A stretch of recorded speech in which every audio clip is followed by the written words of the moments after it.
Mesdames et messieurs, très chers téléspectateurs, bonsoir et bienvenue à ce nouveau numéro de votre émission Repère. Je reçois pour la toute première fois sur ce plateau Maître Harold Badibanga. Il nous fait honneur de répondre à nos questions. Nous allons devoir essayer un peu de parler sur l'actualité politique en République démocratique du Congo, de passer un peu en revue le processus électoral, la marche de l'opposition et l'investiture du président de la République et puis les défis pour ce nouveau quinquennat du président de la République. C'est comme je vous ai dit, je reçois Maître Harold Badibanga à qui je dis bonsoir et bienvenue Maître. Bonsoir mon frère. Bonsoir. Comment vous allez Maître? Dieu fait grâce, on tient le coup au rythme de la République, cette République que nous aimons, que nous adorons, que nous chérissons.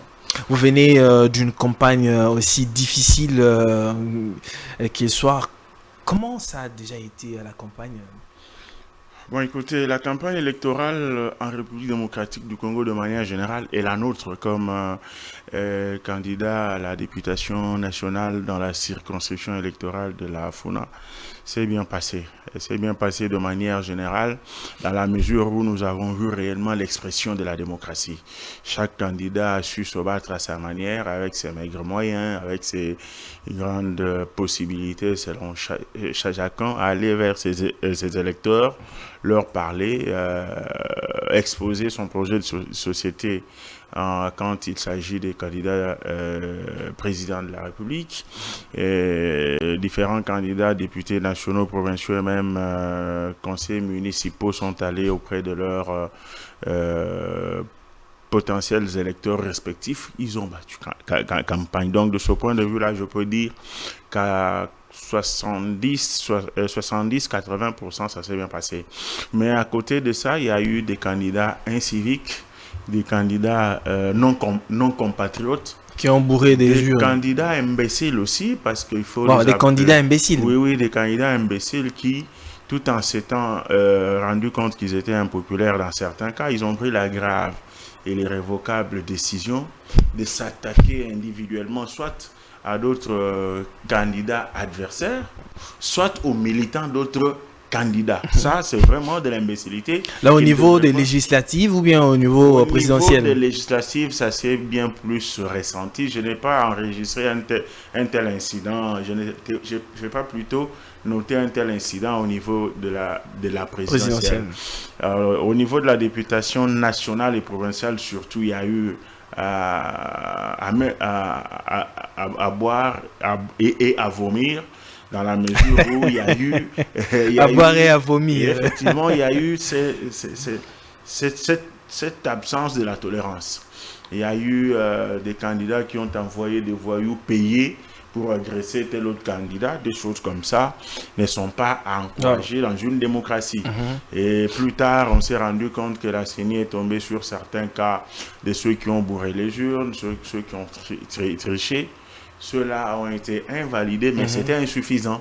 C'était insuffisant. Dans la mesure où il y a eu des vidéos citant nommément certains d'autres candidats qui malheureusement n'ont pas été invalidés, malheureusement ont été proclamés, déclarés élus.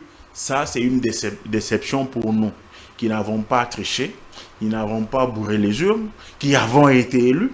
Mais en lieu place de nous autres, que la population réclame jusqu'à aujourd'hui, on se rend quand même compte que des personnes nommément citées, images à l'appui, ont été proclamées. De ce point de vue-là, nous pouvons dire que globalement, le processus électoral s'est bien passé, mais il y a eu des couacs qu'il faille revoir dans les scrutins à venir pour ne pas créer des frustrations au sein de la population. Mais somme toute, et c'est une occasion pour nous de féliciter le président de la République, parce qu'au départ, lorsque le processus électoral n'avait pas encore été lancé, l'opposition criait.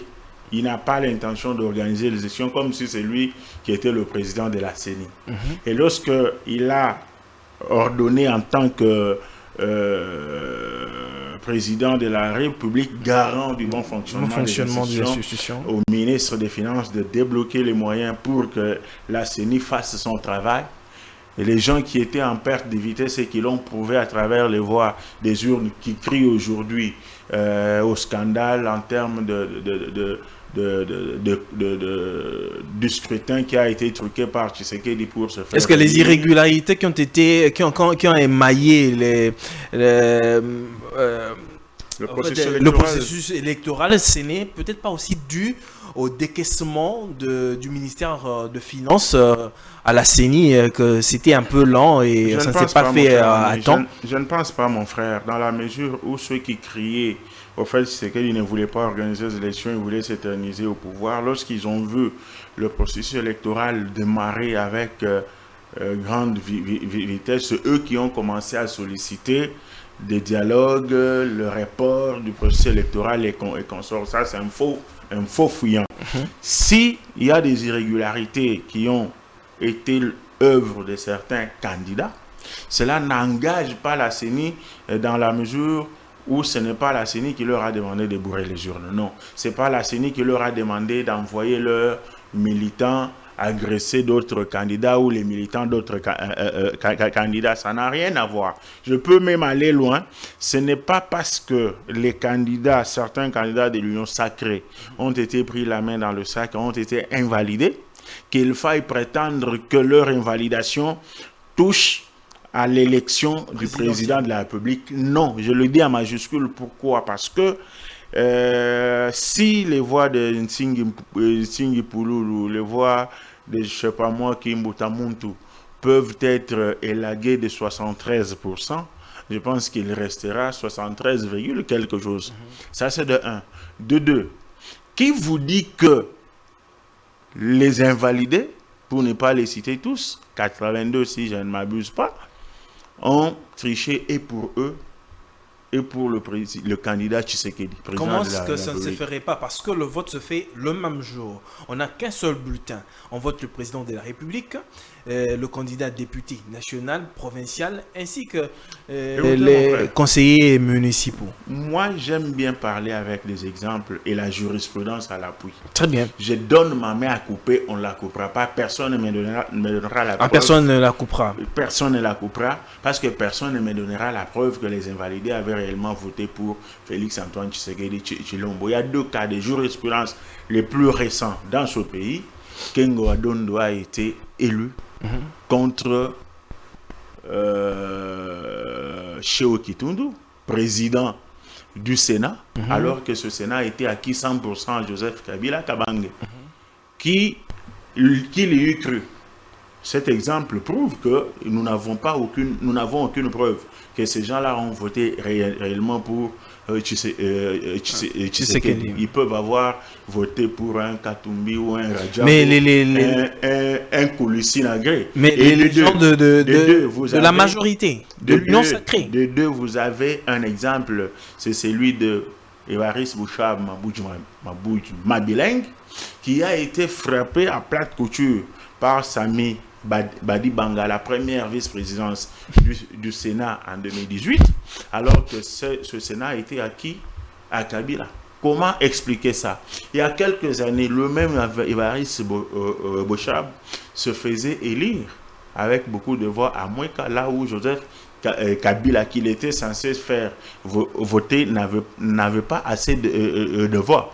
Ça veut dire que c'est très facile à conclure que voilà, ceux-là ont voté aussi pour Tshisekedi. C'est très facile à dire. Encore que ces invalidés ont introduit des recours. Il n'est pas définitivement dit qu'ils l'ont fait parce qu'ils ont leurs moyens de défense. Alors c'est pour dire que le processus électoral dans sa majorité, il était bon, mais il y a eu des couacs. Que cela fasse dire à nos amis de l'opposition que voilà, ceux qui ont triché sont les gens de l'Union sacrée par voie de conséquence. Ils l'ont fait pour Tshisekedi. Je m'en moque. Je m'en moque dans la mesure où l'infraction, elle est individuelle. Qu'il soit de la majorité, qu'il soit de l'opposition, l'Union sacrée ou je ne sais pas moi ensemble, c'est une affaire individuelle, un concept venu de leur tête respective. Ils l'ont fait, ce n'est pas Tshisekedi qui leur avait demandé de le faire. Donc on doit dissocier l'Union sacrée des membres de l'Union sacrée qui l'ont fait, étant donné que ce n'est pas une volonté conçue dans l'Union sacrée. On doit dissocier ce comportement de celui de leurs partis politiques respectifs.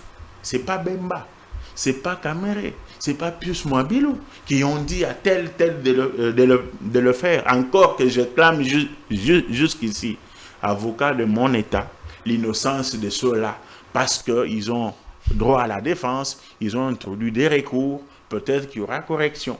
Mais estimez-vous vraiment que l'Union sacrée a encore une longue vie?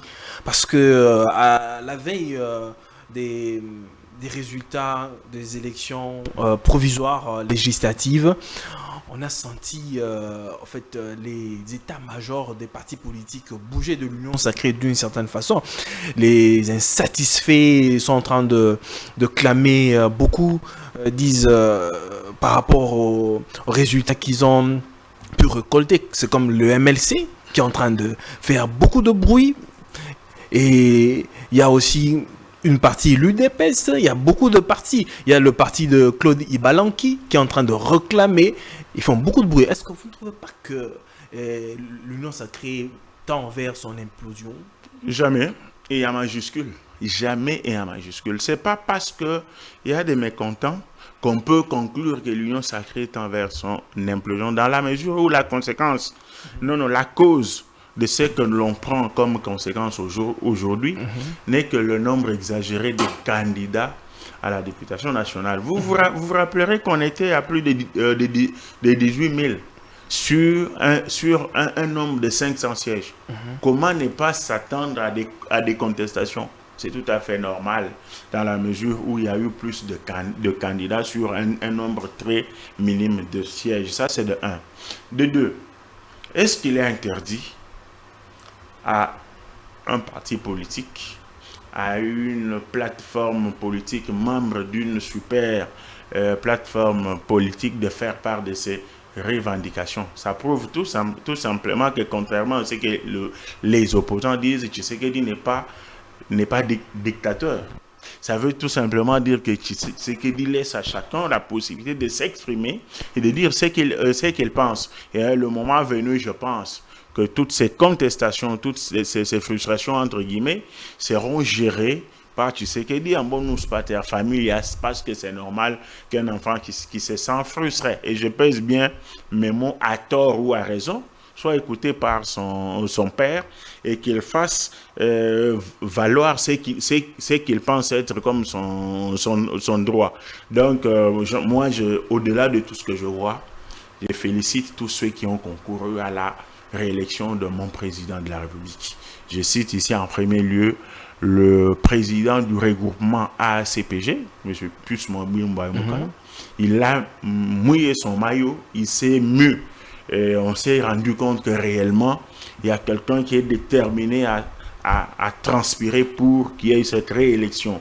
Il y a ceux dont on ne peut pas ne pas citer les noms ici. Est-ce que Vital Kamerhe, le CNL n'est pas un peu frustré d'une certaine façon?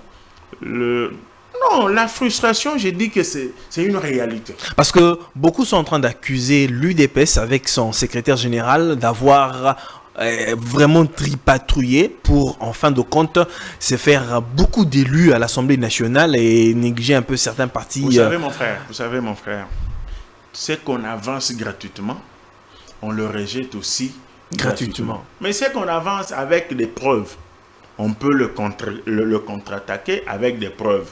Je note avec satisfaction, j'ai dit, je le redirai toujours, ces frustrations sont prioritairement dues au fait qu'il y a eu beaucoup plus de candidats et qui étaient pour la plupart moins expérimentés en matière électorale. Qui, lorsqu'ils sont allés aux élections, ils se disaient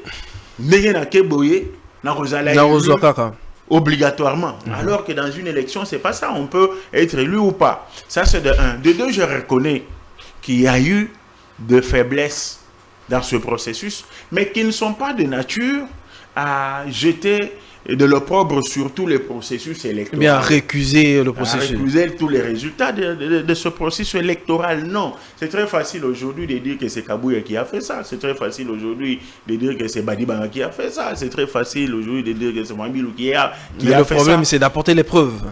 Mais oui, nous ne sommes pas des petits enfants qui jouent dans le sable. Tel a violé, il a violé, on peut le pendre. Tel a volé, non. Quand on agence des choses, il faut en apporter des preuves si on est réellement homme d'État. Alors, si on ne sait pas digérer sa défaite comme les Katumbi, qui ont mordu la poussière, qui ont été battus à plate couture avec l'appui de la population, qui ne savent pas apporter une seule preuve qu'ils ont eu, ne fût-ce que 30%, mais qui se cachent dans des blabla.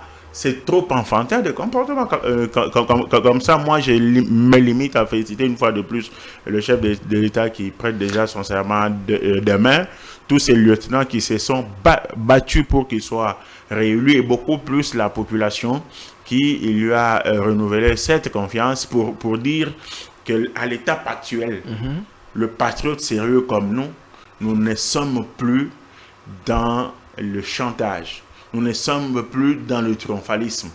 Nous sommes là pour dire au président de la République, bravo monsieur le président, vous avez mérité encore la confiance de vos administrés et de votre population que nous sommes, mais voici les défis.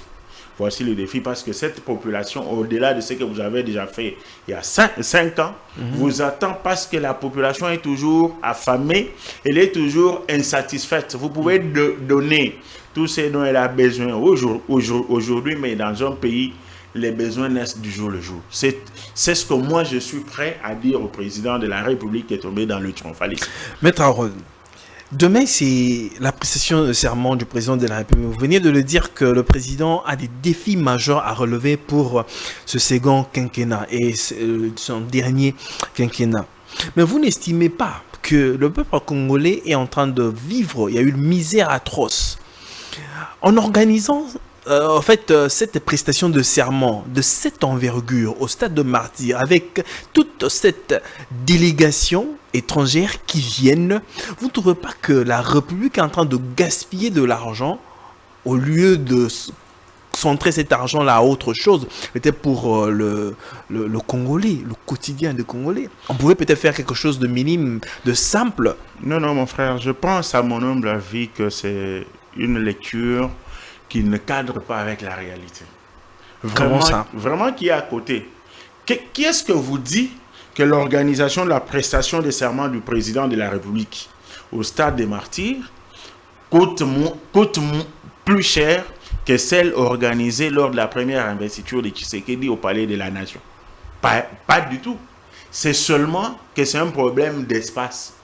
Parce que c'est un président de la République. Aujourd'hui, on a plus de délégations qu'on en avait en 2018. J'en arrive. Ne vous en faites pas. J'en arrive. Je note avec satisfaction qu'il n'y a pas de différence en termes de finances entre une prestation de serment organisée au stade des Martyrs et celle organisée en 2018 au Palais de la Nation. Pourquoi? Parce que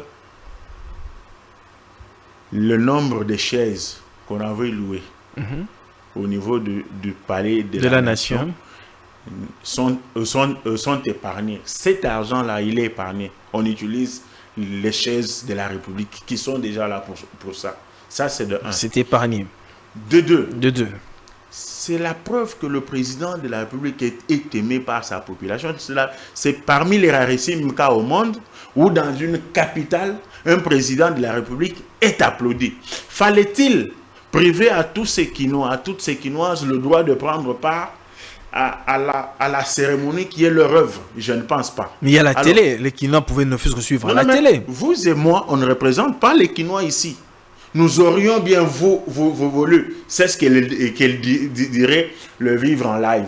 Au Palais de la Nation, où il y a eu du désordre, la dernière fois, compte tenu de la petitesse de cet espace, j'y étais, que prévoir un endroit qui peut prendre plus de 90 000 personnes. S'il y a débordement, on peut même utiliser la pelouse. Est-ce qu'il y aura 80 000 personnes? Non. Je vous dis, et on peut se fixer rendez-vous avec les téléspectateurs ici.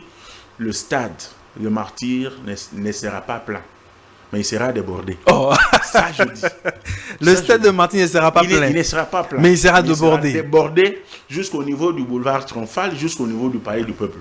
Ça, je le dis, et personne ne viendra couper ma main que je mets toujours en jeu. Ça, c'est de deux. De trois, lorsque vous me dites qu'on dépense plus par rapport au nombre de délégations qui arrivent. Mais mon cher frère, je vous comprends, vous jouez votre rôle de journaliste, mais là vous ne me posez pas de questions.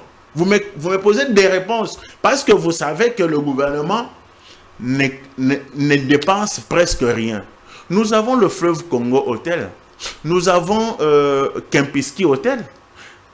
Pour ne parler que de ça, vous pensez que les quelques délégations qui viennent ne sauront pas être logées dans les hôtels de l'État? Ce qui coûte plus, c'est un peu de Matembele, un peu de... Vous dites un peu de Matembele, mais c'est un peu de Matembele là va coûter des millions.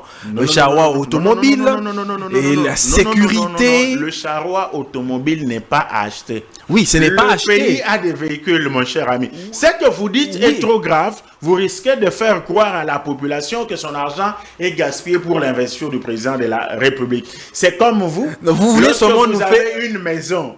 Lorsque vous avez une maison de 4-5 pièces et que je vous dis, je ne saurais pas être chez moi, mon bailleur m'a mis d'ailleurs. Lorsque vous me logez dans l'une de vos chambres, vous allez dépenser quoi? Ça veut dire qu'ici, l'État a des véhicules. L'État a des chambres d'hôtel qui peuvent loger les invités. Et je dis, c'est une fierté pour nous que les gens se manifestent pour venir assister à la bravoure du peuple. Nous ne pouvons pas faire un problème. Ça, c'est de un. De deux, qui vous dit que de cette investiture, c'est seulement le trésor public qui saigne? Non. Le président de la République est porté par toute une plateforme, l'Union sacrée de la nation, qui a en son sein des partis politiques forts et durs. Vous voulez nous faire comprendre comme le Congrès national congolais, ces partis les partis vont s'organiser, vont sortir de l'argent. Je ne dis pas qu'ils vont. Ils se sont organisés. Il y a eu des cotisations organisées pour ça. Pendant que les partis sont un peu déçus au fait des résultats des élections du 20 décembre 2023. Ils font toujours la part des choses, mon frère. Ne leur fais pas dire ce qu'ils n'ont pas dit. Ils font toujours la part des choses en faisant ce qui peut être fait et ce qui ne peut pas être fait. C'est une façon pour moi de vous dire que la raison selon laquelle la prestation de serment du chef de l'État va prendre beaucoup de moyens, c'est un faux argument qui vient de l'opposition. Parce que ceux-là qui auraient bien voulu être élus en lieu et place de Tshisekedi, si c'était eux, ils auraient fait de la folie. Mais celui-ci est patriote, nationaliste, africaniste, panafricaniste. Vous n'avez qu'à voir la façon dont il vit. C'est pas comme un président. Maître Harold Badibanga, le déplacement d'un chef d'État, parce que peut-être que nous savons déjà, le président de la République, quand il voyage, ce n'est pas 20 000 $ qu'il dépense, c'est beaucoup d'argent. Maintenant, vous faites appel, vous invitez autant de chefs d'État dans un pays pour une manifestation, et vous voulez me dire que ça ne va pas coûter grave au trésor public? Est-ce que vous savez qu'il y a des présidents qui ont invité leurs homologues et ceux-là ne sont jamais partis? Et vous savez pourquoi? Crise de légitimité.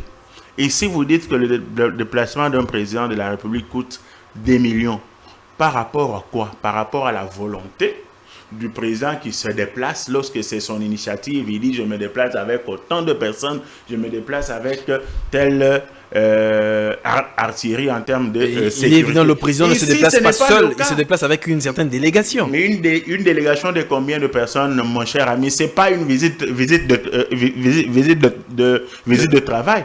Quand je vais, par exemple, en tant que président de la République en Tanzanie pour des échanges commerciaux, je me fais accompagné de mon ministre du Commerce extérieur, des Finances, de ceci. Ce n'est pas le cas.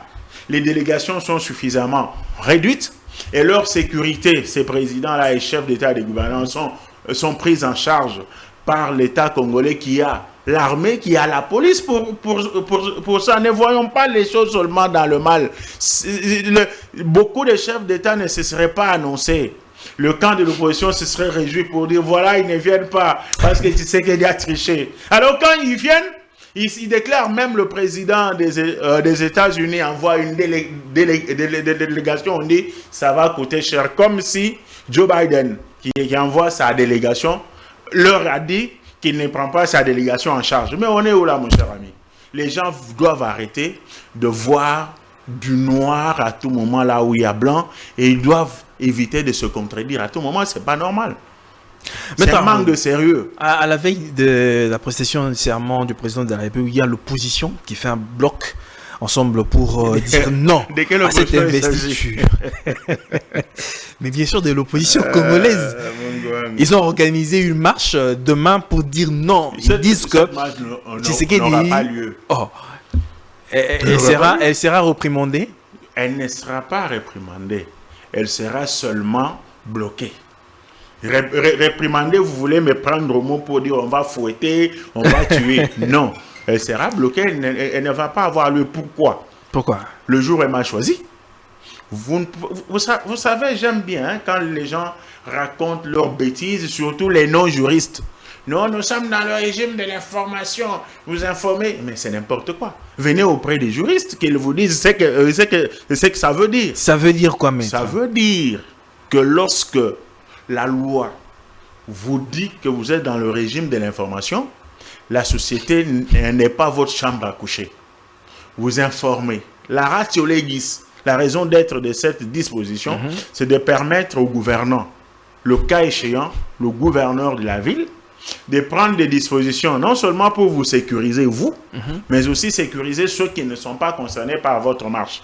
Ne pensez pas que le gouverneur de la République, au nom du régime, le gouverneur de la ville, voulais-je dire, au nom du régime de l'information, va constater que l'UDPS et l'ensemble des Katumbi sont les deux forces qui ne peuvent pas cohabiter, dont les militants ne peuvent pas se tolérer. Comme on est dans le régime de l'information, moi, gouverneur, les gens de l'UDPS viennent de m'informer qu'ils marchent le lundi à 10h.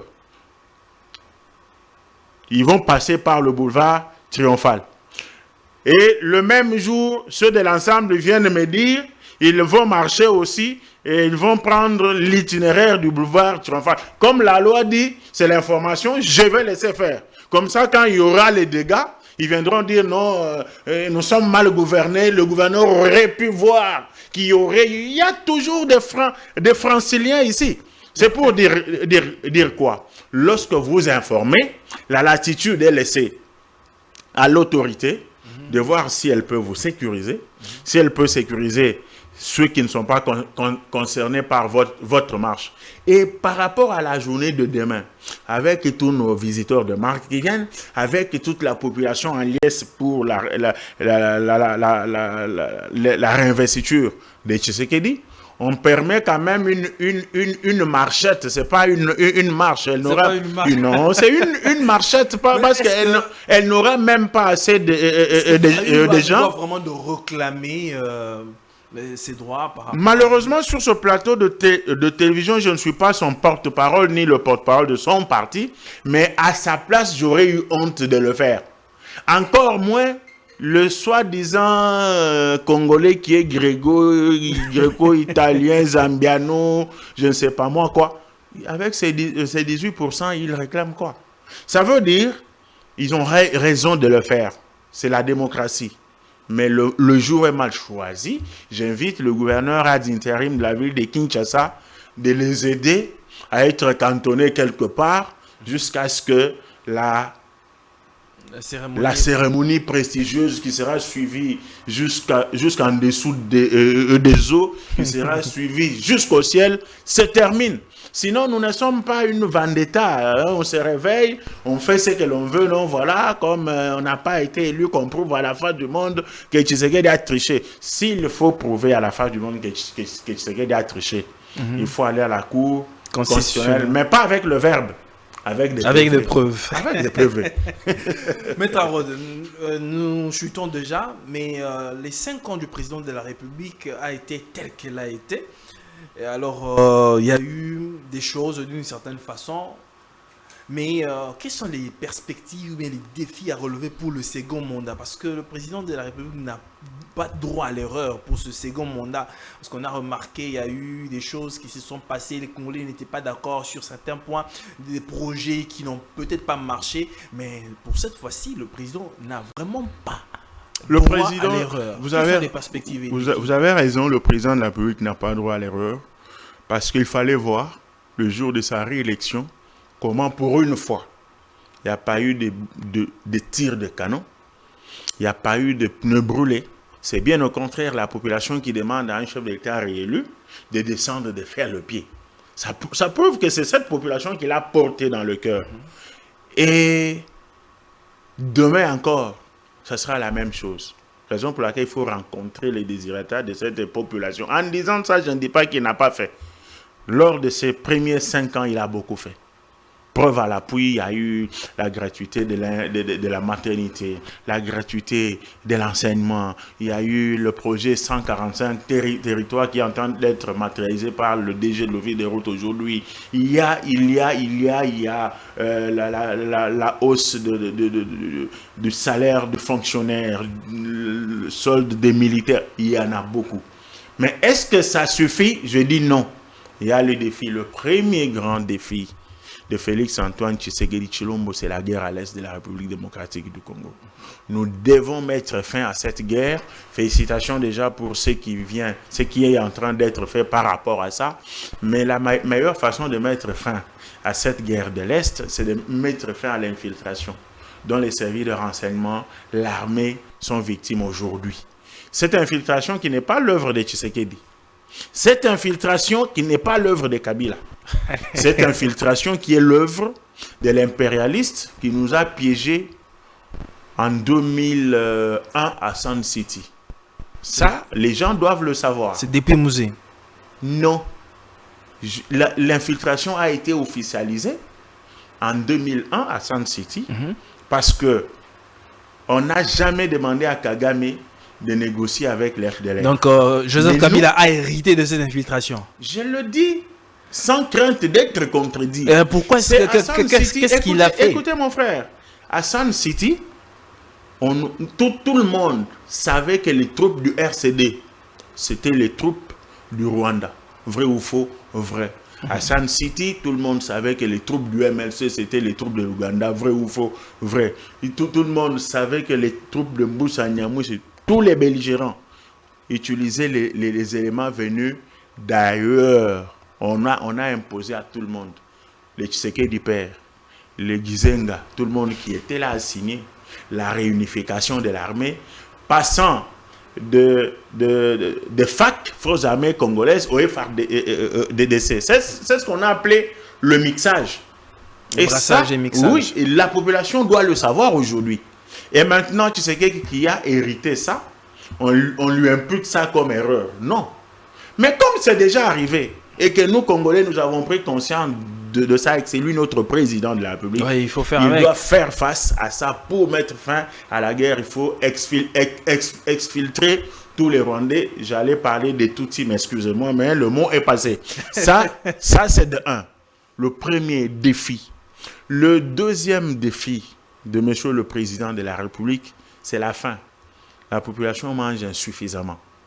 Et pour juguler cette faim, il y a stabiliser le taux de dollar. Il y a une procédure, ça je vais arriver. On lui impute encore des histoires pour rien. Je pense qu'on est en train de chuter, mais là c'est très important.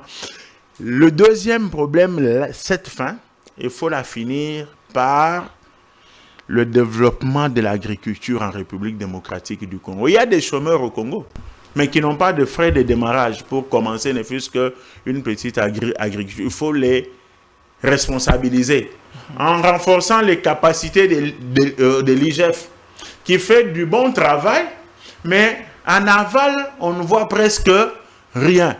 Il faut que l'argent de la République soit réellement récupéré pour être mis à la disposition de ceux qui pensent qu'ils peuvent investir. Le troisième chantier, c'est le chantier de la corruption et du détournement. Il faut y mettre fin. Moi, je suis de Mbujimai, je suis de Kabeka-Mwangan Zouabilumboa, je suis allé chez moi. Et la route Mbujimai, pour laquelle le gouvernement a débloqué beaucoup de moyens, elle est dans un état de délabrement suffisamment avancé. Alors que les moyens ont été sortis dans le cadre du projet Tchilégelou. Ça doit s'arrêter. Parce que la misère, là, nous la sentons dans notre peau, même si nous ne sommes pas là. Il y a autant de défis. Vous parlez du dollar. Non. Le dollar, depuis que la monnaie euro a été mise en circulation, elle était presque le double du dollar américain. Vrai ou faux vrai? Aujourd'hui, elle en est à combien? Presque la même chose. Ce sont des paramètres économiques que nous devons maîtriser parce que depuis le 1 Zaïre qui valait 2 dollars américains, la situation est allée de dégringolade en dégringolade parce que les Américains, les Français, les Belges, tous ces impérialistes-là s'assoient, ils décident, ils font ce qu'ils veulent. Et ça, nous, patriotes africanistes, nous devons le comprendre, laver la mémoire de nos frères pour qu'ils comprennent qu'il y a des choses que l'on nous impose. Mais pour y mettre fin, nous devons nous unir tel un seul homme derrière le président de la République pour leur faire échec.